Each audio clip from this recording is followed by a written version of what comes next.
Saludos colegas, en este video estaremos hablando un poco de lo que son las estructuras de repetición anidadas en Python. Como hemos visto en videos anteriores, una estructura de repetición es un segmento de código que nos permite repetir ciertas instrucciones o secuencias de código cierta cantidad de veces.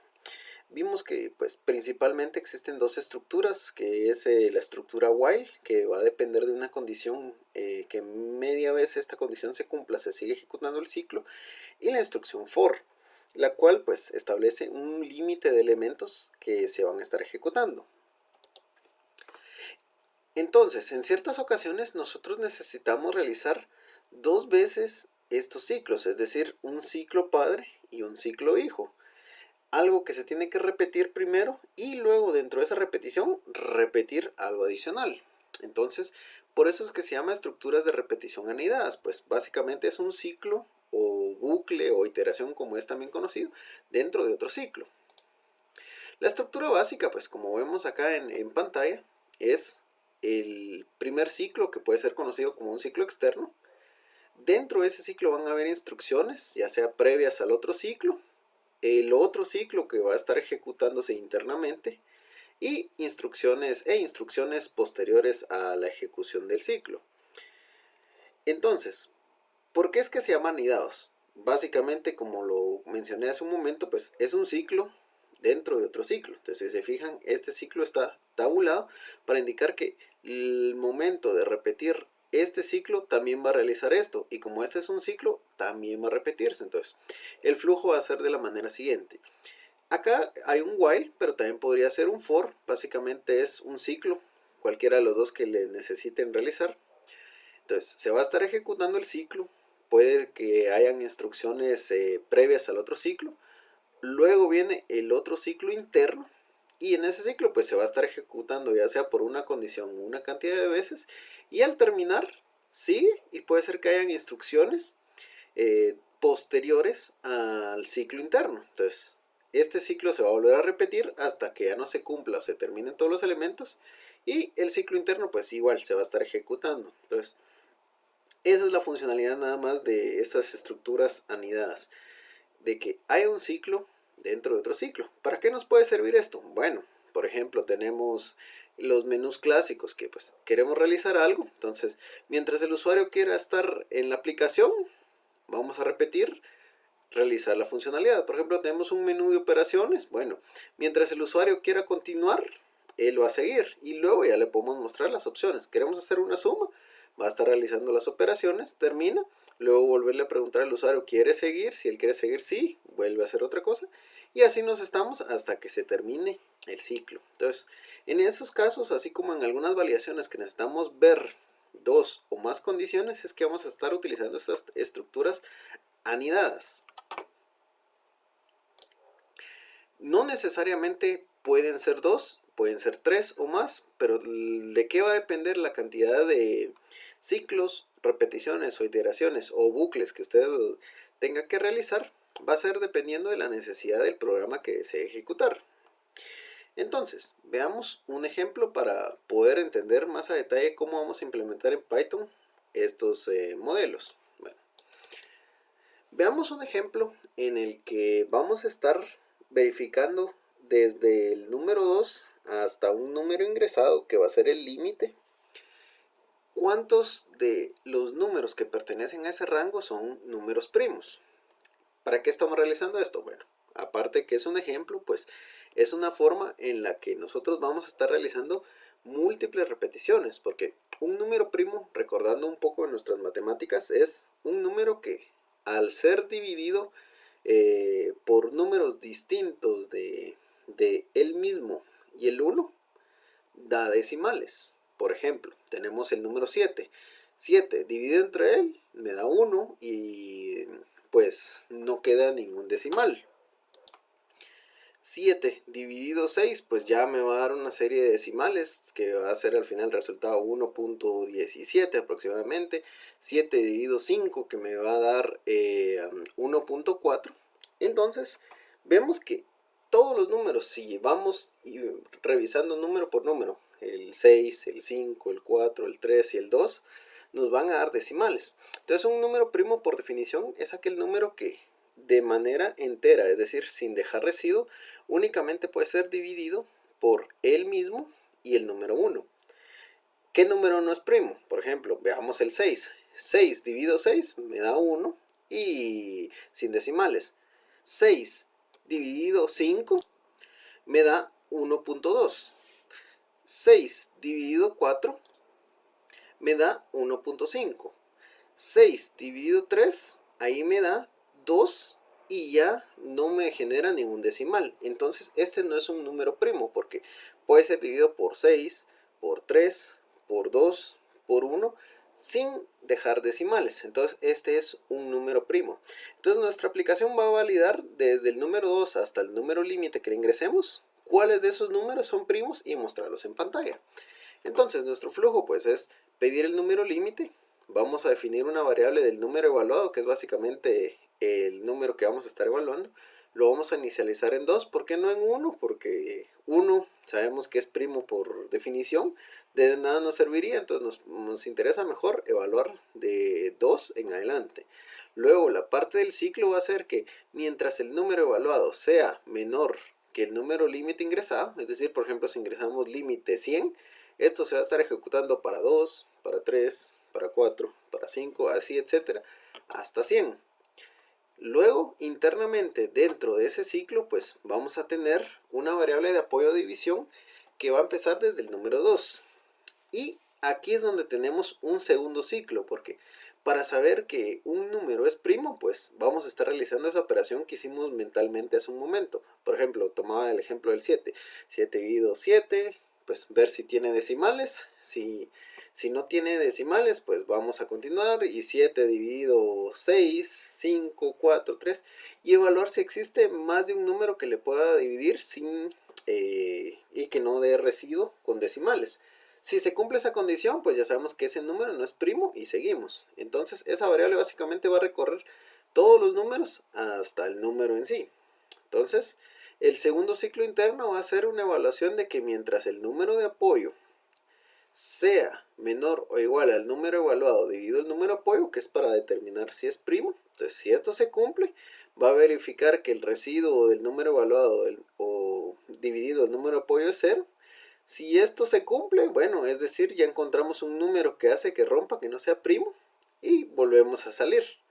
De lo contrario, pues evaluar el siguiente número, el siguiente número, el siguiente número, el siguiente número, el siguiente número, hasta que nos acabemos la condición. Y pues de último vamos a evaluar si encontramos algún número distinto del número adicional que nos haya permitido dividirlo. Si no se cumplió, pues es un número primo. Si encontramos un segundo número, pues vamos a evaluar, vamos a subir un número o sumarle un número al número evaluado, para que entonces, bueno, ya terminamos el siguiente número, vamos a evaluar otra vez el número, y en este caso si empezamos con 2, ahora el 3. Luego vamos a evaluar, otra vez definir la variable de apoyo y empezar a hacer la segunda validación de si es un número primo. Al terminar, pues validar si realmente es primo, lo mostramos, si no, pues seguimos, tocaría el 4 y así nos estamos. El número, definir las variables de apoyo, ver si es número primo, mostrar si es primo y evaluar el siguiente número. Entonces si se fijan, acá tenemos un doble ciclo o ciclo anidado para validar esto. Entonces pues empecemos a implementarlo en Python. Para ello pues vamos a utilizar en esta ocasión pues más fácil la página que les he indicado para programar en línea, repl.it, con el lenguaje Python. Ok, entonces, ¿cómo es que vamos a traducir esto al lenguaje Python? Bueno, vamos a traer mi codificador en Python, que es la página repl.it en su lenguaje Python 3, y vamos a empezar a crear cada una de las indicaciones o instrucciones que se indican en el flujo de datos o en el diagrama de flujo. Ok, entonces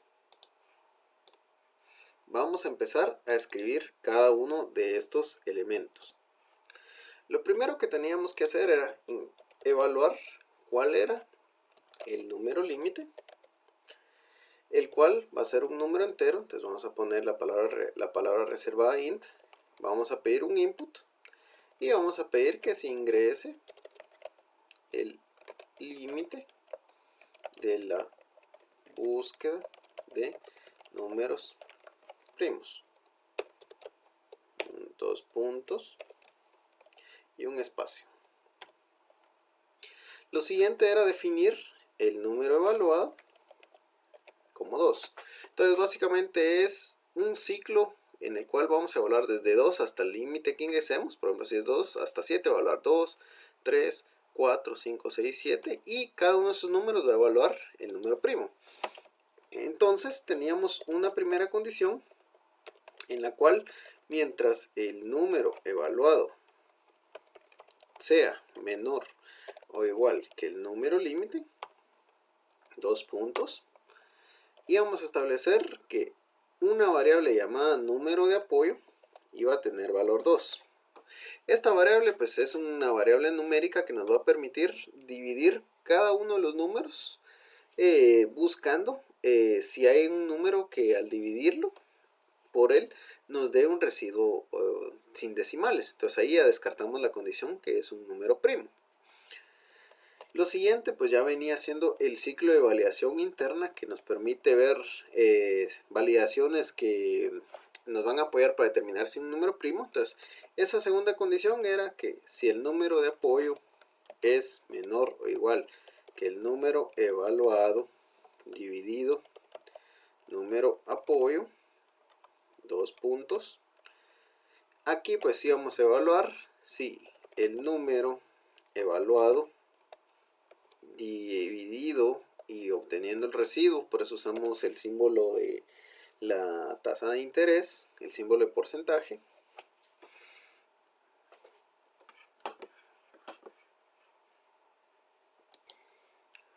Sí, es un resultado de división sin decimales. Entonces aquí pues tendríamos la condición que número evaluado dividido obteniendo el residuo, número de apoyo es igual a 0, es decir, encontramos otro número que nos da 0 de residuo sin decimales. Entonces terminamos el ciclo porque ya encontramos un número que permite ver si realmente es un número primo. Lo siguiente era que si el ciclo no se termina, pues íbamos a validar el siguiente número de apoyo. En este caso era, si el número de apoyo es 2, pues iba a ser 3. Y así evaluar media vez tengamos que se cumpla esta condición. Y al momento de encontrar un número que nos permita que al dividirlo el residuo sea 0, pues salir del ciclo. Luego ya sea si se terminaba el ciclo por algún número encontrado o terminaba de evaluar todas las condiciones necesarias, pues íbamos a evaluar si el número de apoyo es menor que el número evaluado dividido número de apoyo. Esto es una condición, dos puntos. Entonces en este caso pues sí se cumplía la condición que el número evaluado es un número primo. Posterior a esto, pues bueno, ya terminamos de hacer la validación del número que se estaba evaluando en el primer ciclo interno. Entonces íbamos a evaluar el siguiente número. Para el ejemplo, pues yo les decía, bueno, teníamos que el número límite es 7. Entonces íbamos a evaluar desde 2 a 7. Entonces terminamos de evaluar el 2, luego el 3, terminamos de evaluarlo, luego el 4, terminamos de evaluarlo, 5, 6, 7. Y pues cuando ya llegue a 8, como eso ya va a superar que el número evaluado es 8, ya no es menor o igual que el límite, pues se saldría. Entonces ese es el ciclo. Ahora el segundo ciclo interno, pues lo que hace es validar ciertas condiciones para ayudarnos a verificar si este es un número primo. Si encontramos, pues, si todavía tenemos opciones disponibles para validar números, pues vamos a evaluar que el número evaluado sea distinto al dividido, perdón, en su residuo al número apoyo sea 0. Es decir, por ejemplo, si estamos evaluando 2, aquí se evaluaría si entra, pues 2 dividido 2 y su residuo es 0, pues se saldría y evaluaríamos acá. Lo mismo haría con el 3, empezaría 2, 3, en el caso del 4, pues se evaluaría 2, 3, en el caso del 7, pues al momento de estar acá en 7, pues evaluaríamos desde el número apoyo 2, luego al terminar sumaría 1, 3, luego 4, luego 5, luego 6 y luego 7. En el caso 7, como ese es un número primo, pues sí se ejecutaría media vez se cumpla esta condición. ¿Por qué está esta división? Pues es una forma de matemática de encontrar los números primos, que en este caso pues se sale del contexto del video presente, pero nos ayuda a ejemplificar la forma de tener dos ciclos anidados. Entonces, pues este ciclo valía todos los números, luego por cada número evalúa si los números anteriores dividiéndolo entre él el residuo nos da 0, si encontramos 1 pues salimos y evaluar si se cumplió la condición de que el número que tengamos ingresado de apoyo sea menor que el número evaluado dividido el número apoyo. Entonces en este caso va a ser un primo. Entonces al ejecutar lo que es lo que nos va a generar, vamos a darle run. Entonces nos pide que definamos el número límite de búsqueda de primos, pongamos el 7 que habíamos hablado, pues entonces va a evaluar 2 es primo, 3 es primo, 5 es primo, 7 es primo. ¿Por qué 4 no? Pues ya 4 dividido entre 4 nos da un residuo 0. 4 dividido entre 2, como es un número entero, nos da residuo 0, ya no es primo. 6, pues es divisible entre 6, entre 3, entre 2 y dando un residuo 0, es decir, sin decimales. Por eso es que no es primo. Entonces aquí lo único es que con cada número que evaluamos, únicamente si es primo, lo mostramos. Y aquí es la forma en la cual tenemos un ciclo anidado. Un ciclo que evalúa cada uno de los números y por cada número evaluar si los números divisores que posibles de él dan un residuo de 0. Entonces si volvemos a ejecutar, por ejemplo pongamos hasta 100, pues aquí nos va a mostrar cuáles son los números primos desde 2 a 100, 2, 3, 5, 7, 11, 13, así hasta 97, que son números que únicamente son divisibles por él mismo y el 1 y en los cuales da un residuo 0. Cualquier otro número al dividirlo va a dar que da decimales de residuo. Entonces aquí ya tenemos un ejemplo. Veamos otro ejemplo. Otro ejemplo que nos puede servir para ver claramente esto de las estructuras anidadas puede ser un despliegue de tablas de multiplicar. Recordemos aquellos tiempos, pues, en nuestra educación esencial primaria, en la cual nos enseñaban las tablas del 1 al 10. Entonces empezábamos con 1 por 1 es 1, 1 por 2, 2, 1 por 3, 3, y así nos íbamos hasta el 10. Y esa era la tabla del 1. Luego la tabla del 2, 2 por 1, 2, 2 por 2, 4, 2 por 3, 6, y así hasta que iba al 10, 2 por 10, 20. Luego la siguiente tabla, 3, 3 por 1, 3, 3 por 2, 6, 3 por 2, 3, y así nos vamos prácticamente desde el 1 hasta el 10, y cada uno de esos números multiplicado desde el 1 al 10. Pues vamos a hacer esa misma simulación, hacer una tabla de multiplicar. Para ello, pues, podemos tener este algoritmo o pseudocódigo, el cual, pues, vamos a estar generando las tablas de multiplicar. Pero, pues, en nuestro caso, para ponerle un poquito más de personalización, pues no vamos a tener tablas predefinidas, así como les mencioné, por ejemplo, del 1 al 10 y multiplicar del 1 al 10, sino vamos a establecer un límite. Límite tabla de multiplicar. Es como que le dijeran, ¿hasta qué tabla quieres multiplicar? Hasta la 5. Ah, va. Entonces de la 1 a la 5. ¿Y por qué elementos? Hasta el 10. Entonces de la 1 al 5 vamos a multiplicar cada uno de esos valores desde el 1 hasta el 10. Entonces vamos a tener un límite de tabla a multiplicar, un límite de elementos multiplicados que van a ser dos variables que nosotros vamos a ingresar. Y luego pues con un ciclo for, en este caso para, nuestra variable externa del ciclo externo me va a ir desde 1 hasta el límite de tablas de multiplicar. Vamos a estar realizando que vamos a evaluar el segundo valor, que en este caso es el ciclo interno, es decir, desde 1 hasta el límite de elementos multiplicados.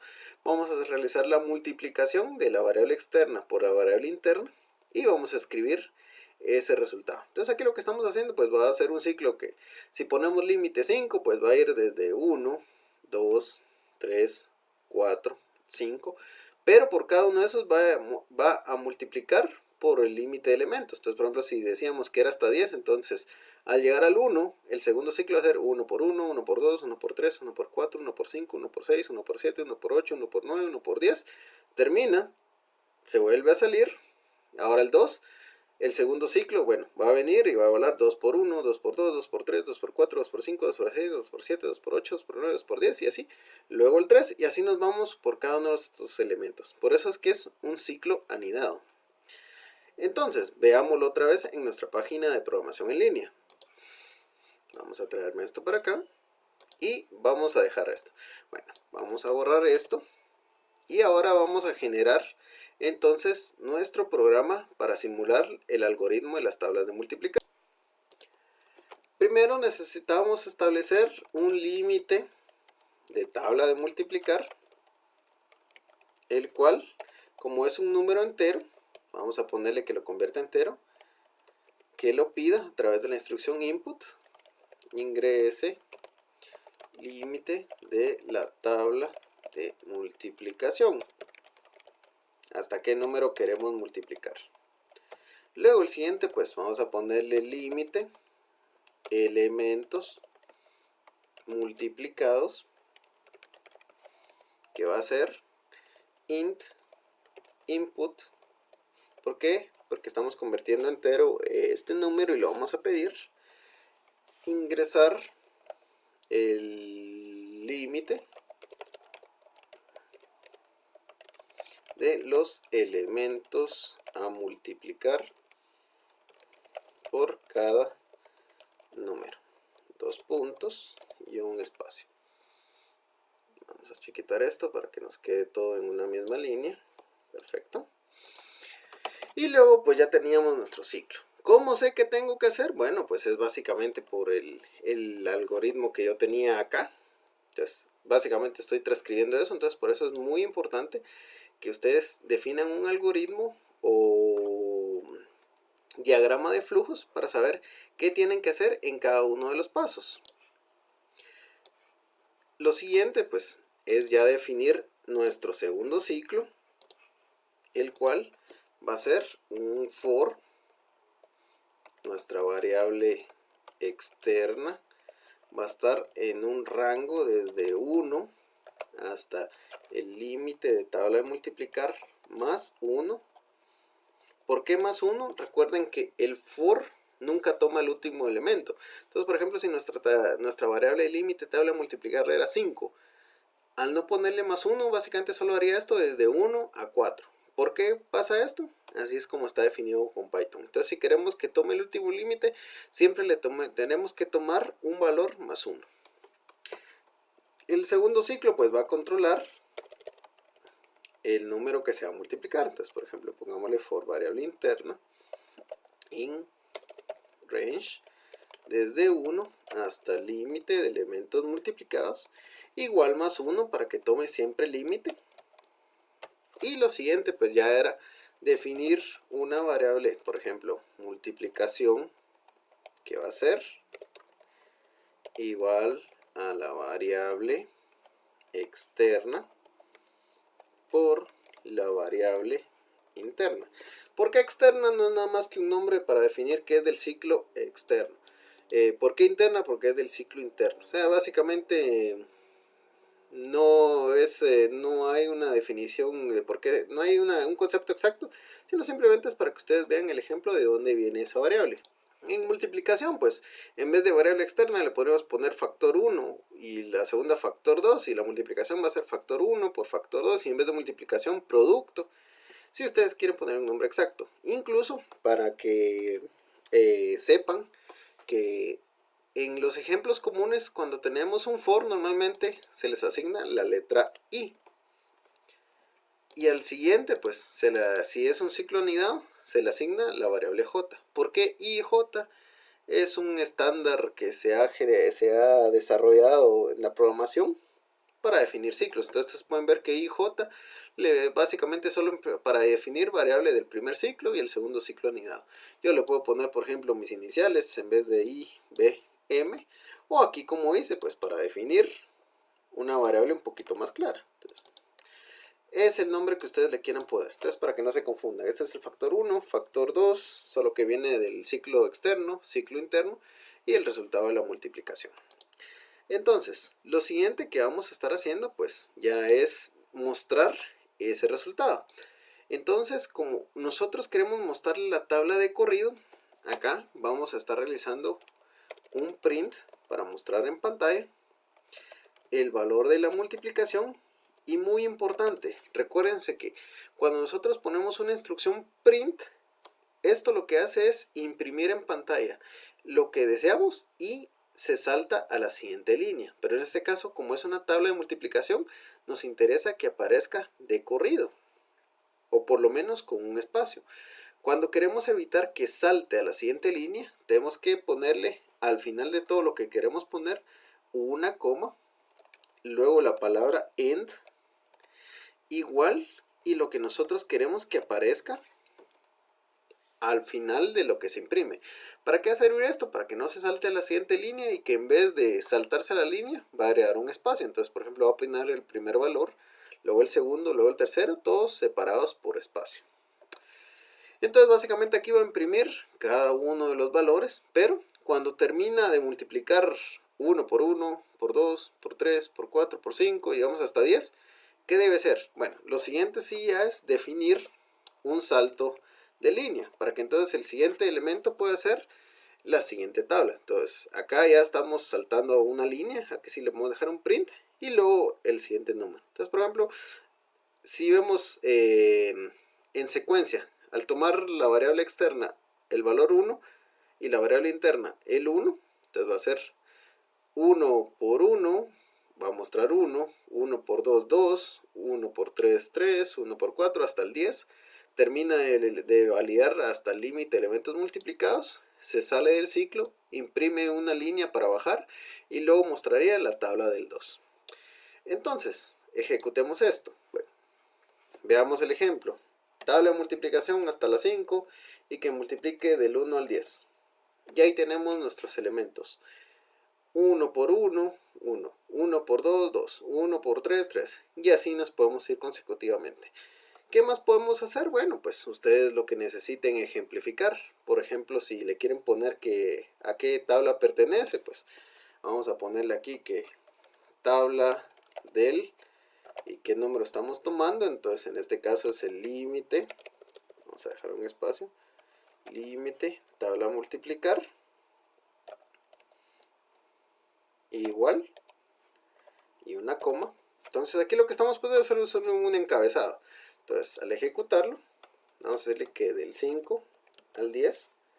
Entonces acá como esto está más así, pues tabla del 5, y lo va a estar multiplicando. Acá mi error fue que yo lo puse dentro del ciclo, entonces si se fijan lo repitió en cada uno de estos elementos, pero acá esto al repetirlo dentro de este ciclo lo iba a mostrar siempre dentro de cada uno de los elementos.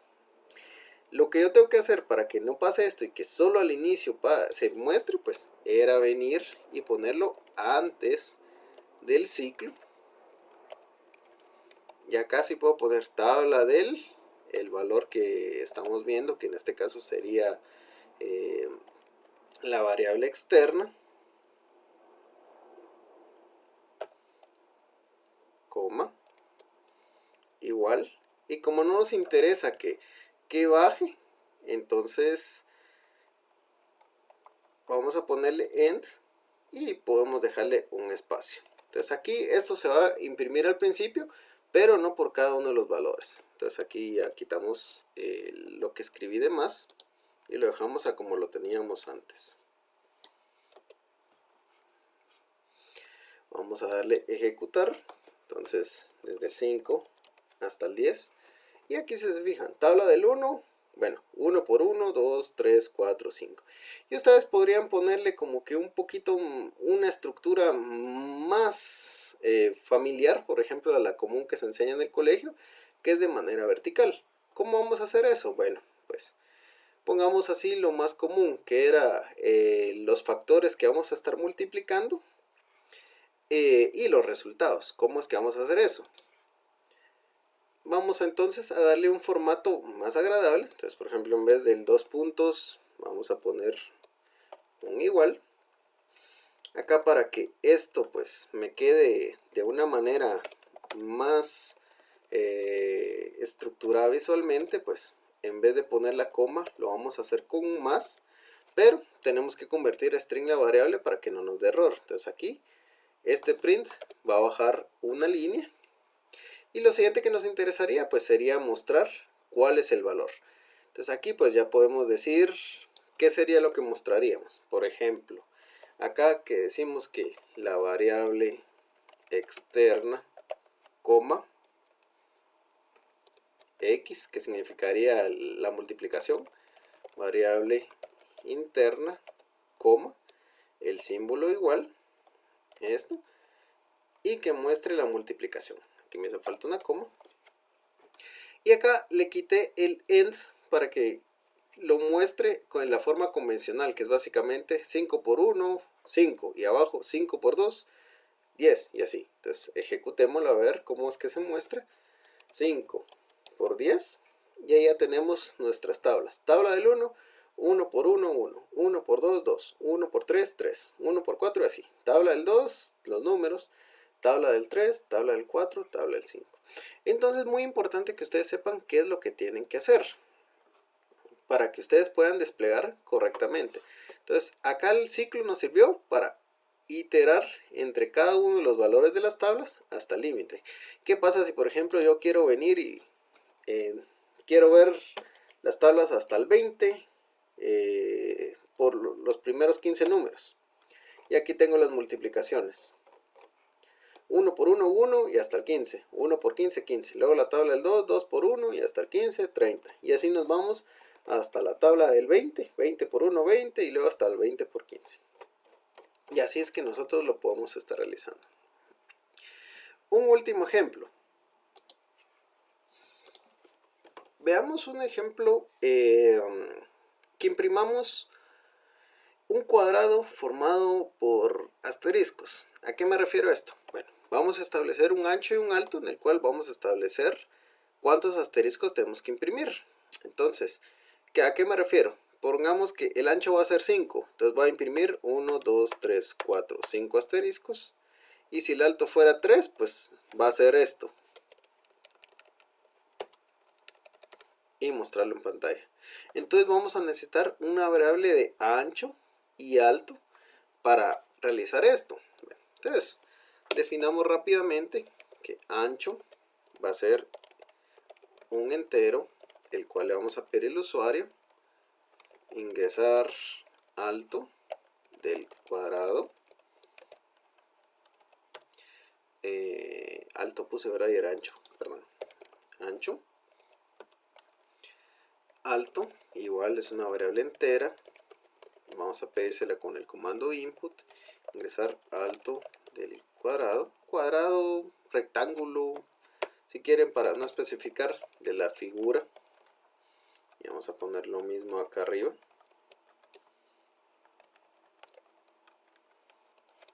Un espacio para que se mire legible, porque si no le pongo el espacio básicamente me pide el número a la par, entonces para que sea más agradable a la vista del usuario.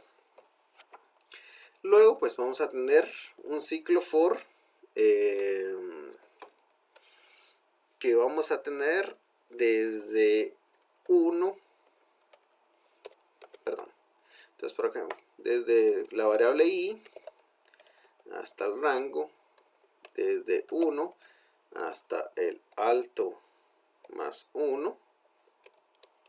El segundo ciclo vamos a ponerle j para hacer los estándares, para que si ustedes miran, observan al investigar, ven ahí una j, no es nada más que variables de contadores, que va a ser desde 1 hasta el ancho más 1, 2 puntos, y lo siguiente pues que va a ser imprimir asterisco, y como no nos interesa que se salte a la siguiente línea, pues vamos a decirle que el fin no va a imprimir nada.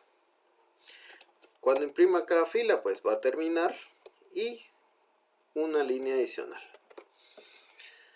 Entonces ejecutemos esto rápidamente.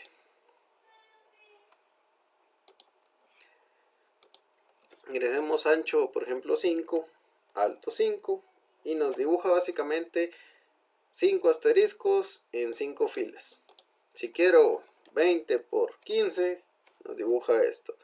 Si quiero 7 por 8 nos va a dibujar esto. Entonces aquí tenemos otro ciclo en el cual nosotros podemos estar viendo para qué nos sirve. Vamos a evaluar dos variables y pintar de una de acuerdo a la otra. ¿Qué pasa si, por ejemplo, yo en vez de asteriscos en medio quisiera un cubo o rectángulo o figura de 4 lados que no tenga nada en medio? Bueno, evaluemos qué condiciones nos permite ver cómo hacer eso. Primero tenemos que ver cuáles son los valores que nos interesa pintar. Para el alto, pues, vamos a pintar siempre los asteriscos, por ejemplo, siempre en la primera fila y en la última fila, pero para cada uno de estos elementos por fila, perdón, en el caso de la segunda fila hasta la fila -1 del total, el siguiente valor va a ser vacío.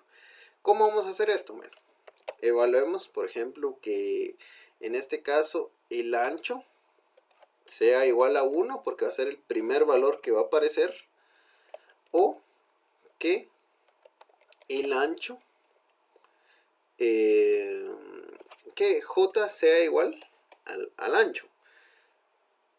¿Por qué? Para estar evaluando que realmente tenemos el último valor. Entonces, si esto se cumple, vamos a imprimir un asterisco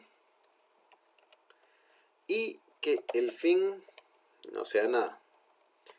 Vamos a estar pintando también para el caso de la variable alto, cuando sea la primera fila o la última. Entonces, por ejemplo, aquí que y sea igual al alto, dos puntos. Acá también vamos a imprimir esto.